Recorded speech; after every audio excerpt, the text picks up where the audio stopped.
여러분, 형태론의 첫 시간인 형태소 시작해 보도록 할게요. 형태소라고 하는 것은 최소의 유의적 단위예요. 그래서 이제 뜻을 가진 것 중에서 이게 뜻의자거든요. 뜻을, 이게 있을 의자예요. 뜻을 가지고 있는 것 중에서 가장 작은 단위가 형태소가 돼요.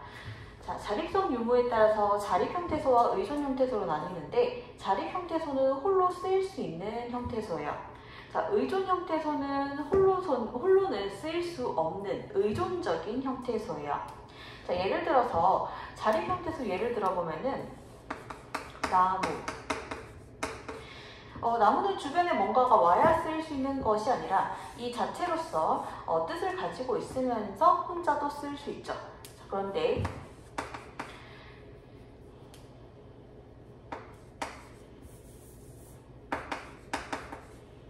먹다 할 때 먹을 보면요, 용언의 어간이거든요. 먹이라고 하는 것은 홀로 쓰일 수 없죠. 혼자 쓰면은 이제 안 되고 반드시 얘가 다라고 하는 어미가 와야 되거든요. 이렇게 홀로 쓸 수 없는 아이가 의존 형태소예요. 그 다음에 실질 형태소는 실질적인 의미를 가지는 형태소예요. 예를 들어서 여기에 체험 나와 있는 나무라고 하는 거는 눈에 볼 수 있고 실질적인 뜻을 가지고 있는데, 여기 있는 형식 형태소는 문법적인 의미를 가진 형태소거든요. 예를 들어서 조사, 어미, 이 중에서 조사를 예로 들어볼게요. 자, 여기 밑줄친 부분이 조사인데, 이 조사는 실질적인 뜻을 가지고 있는 것이 아니라 문법적인 뜻을 가지고 있죠. 그래서 여기 문법적인 뜻을 가진 것이 바로 형식 형태소가 되는 거예요. 그 다음에 이거를 또 다른 말로는 어휘 형태소라고도 하거든요. 얘가 문법 형태소라고 하기도 해요.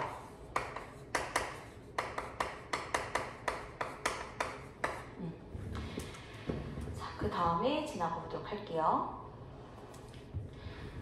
아까 봤듯이 꽃이라고 하는 것은 홀로 쓰일 수 있기 때문에, 그 자체로서도 홀로 쓰일 수 있기 때문에 자립이고 실질적인 뜻이 있죠.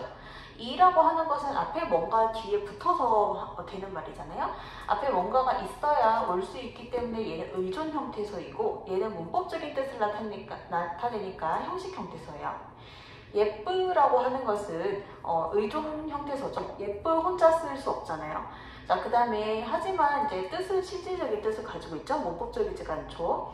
그리고 이제 다라고 하는 것은 앞에 뭔가가 있어야 돼요. 그래서 의존 형태소이고, 얘도 문법적인 뜻을 가지고 있어서 얘는 형식 형태소가 되는 거예요. 자, 이 형태 보도록 할게요. 자, 이 형태라고 하는 것은 하나의 형태소가 환경에 따라 다른 형태로 나타나는 것이 바로 이 형태예요. 이때 이자가 뭐냐면 다를 이자거든요. 자, 형태가 다르게 나타난다라는 것인데, 종류는 의문론적과 형태론적 형태가 있어요. 자, 의문론적 형태는 의문론적인 환경에 따라 달리 나타나는 이 형태. 자, 그러면 밑에 표를 보니까 앞에가 자음인 경우, 앞에가 모음인 경우에 따라서 이렇게 같은 조사라도, 같은 주격조사라는 하나의 형태소인데, 주변의 환경이 뭐 자음이니 모음이니 이런 것들, 이런 의문론적인 환경에 의해서 하늘 이 푸르다가 될 수도 있고, 이가 가로 나타날 때도 있죠. 철수가 학교에 간다, 이런 식으로. 자, 그 다음에 목적격 조사라고 하는 하나의 형태소거든요. 하나의 형태소인데, 앞에가 자음일 경우에는 을을 붙이고 앞에가 모음일 경우에는 르를 붙이는 것이죠. 자, 이런 식으로 하나의 형태소가 환경에 따라 형태를 달리 나타나는데, 그 중에서 의문론적인 환경에 의해서 달리 나타나는 형태를 먼저 살펴봤어요. 자, 두 번째로는요, 형태론적인 이유 때문에 달리 나타나는 이 형태들이에요. 자, 뭐냐면 명령형 어미죠. 명령형 어미라고 하는 하나의 형태소가 의문론의 환경에 따라서 아라가 될 수도 있고 어라로 나타날 수도 있어요. 마가라 부분에 보면은 얘가 양성 모음이잖아요. 자, 양성 모음일 때는 아라, 어라 중에서 아라 계열이 와요. 얘도 양성이니까요. 그 다음에 얘는 음성이고 얘도 음성이죠. 모음 조화에 따라서 앞에가 양성이면 양, 음성이면 계열이 오는 거예요. 자, 그 다음에 얘도 마찬가지로 양성이니까 양성인 아시 왔고 음성이니까 음성인 어시 왔죠. 자, 그런데 형태론적 이 형태는요. 형태론적 환경에 따라 달리 나타나는 이 형태. 자, 보통 보면은 이제 아라, 어라 계열을 쓰는데 명령어밀 때, 근데 이제 여기에서 오라고 하는 거, 오라는 말 뒤에는 아라, 어라가 올 수 없어요. 오아라 아니고. 그러니까 원래로 하면은 얘가 양성이기 때문에 아라 계열이 와야 되잖아요. 하지만 아라 계열이 오지 않고 너라가 오고 있죠. 자, 그래서 오라고 하는 이 형식적인 오라고 하는 이 단어 뒤에는 너라가 온다는 거. 그 다음에 하가 두잖아요. 그쵸? 두라는 뜻을 가지고 있죠. 자, 두라는 뜻을 가지고 있는 이 형태소 뒤에는 반드시 원래 얘가 양성이니까 at이 와야 되잖아요. 뒤에. 하지만 at이 오지 않고 yot이 오고 있어요. 그래서 이런 특정한 형태소라는 이 아라는 하라는 형태소, 오라는 형태소 이런 형태론적인 환경 때문에 달리 나타나는 이 말들이 바로 형태론적 이 형태가 되는 거예요. 그래서 이제 형태소 종류에 대해서 알아보았고요.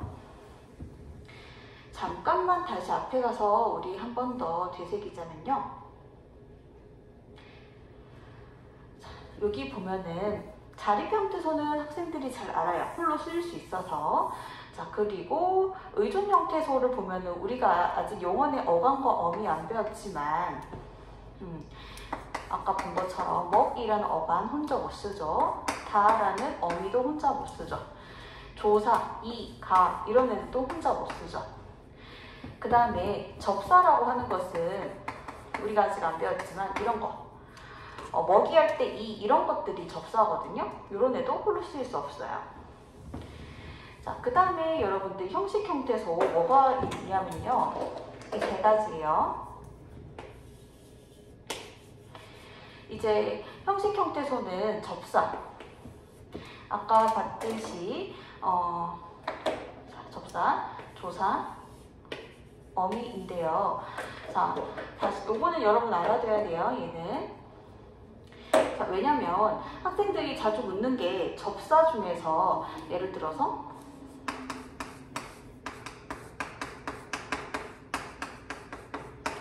얘가 아직 안 배웠지만 얘가 어근이고 얘가 접사거든요. 자, 근데 이게 꽃이 사람이라는 의미를 나타내잖아요. 그 사람이라는 의미도 가지고 있으니까 이거가 실질 형태소이지 않나요? 라고 묻는 학생이 많아요. 하지만 접사는 그냥 무조건 기계적으로 형식 형태소로 분류를 해준대요. 기계적으로 무조건이에요.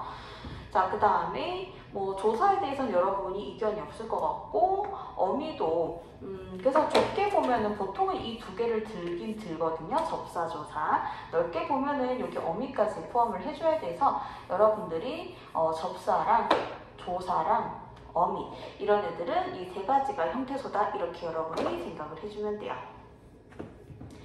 자, 그래서 방금 주면 얘기했었어요. 접사는 무조건 뭐라고요? 형식 형태소로 분류를 해주면 된다는 거. 네. 여기까지가 여러분 형태소에 대해서 다 한 거고요. 자, 그 다음 강의에서 만나보도록 할게요. 고생했어요.